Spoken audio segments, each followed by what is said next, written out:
All right, in other news this morning, Los Angeles taking its first step toward rolling back pensions for new hires. City unions call the move downright illegal, and they're threatening to sue at this point. Araxia Karapetian is outside of City Hall with more on that.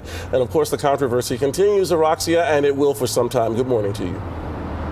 Good morning, Tony. Yes, it will. But here's the thing. The pension changes won't actually take effect until there's a final vote, and that final vote will happen in 30 days. So that's what's going on with that. But here's the other part of this whole thing. You know, City Council is saying this is going to save a lot of money for taxpayers, $4.3 billion over 30 years. So that's a great deal of money. But of course, the unions, they're not happy about this whole thing. They're not happy with the changes that will take place. So here are a couple of those changes. One of those is the fact that it will increase the retirement age from 55 to 65. It'll cap benefits, and it will increase what employees contribute. Now, businesses and councils say, hey, this is going to stop the bleeding. The unions say this is going to create a second tier of employees, and that means less benefits.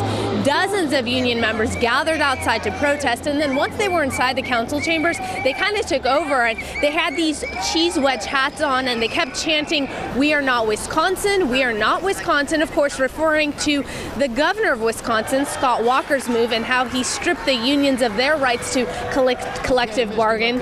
And as you can imagine, a lot of heat, a lot of passion from both sides of this issue.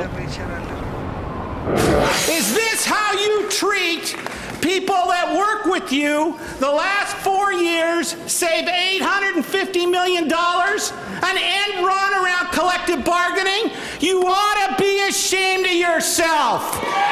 It is simply unjust that residents and businesses must pay some of the highest tax rates in the country, and yet city departments are unable to satisfy their responsibilities. These reforms will set the stage for the city to hire the necessary staff to serve its residents.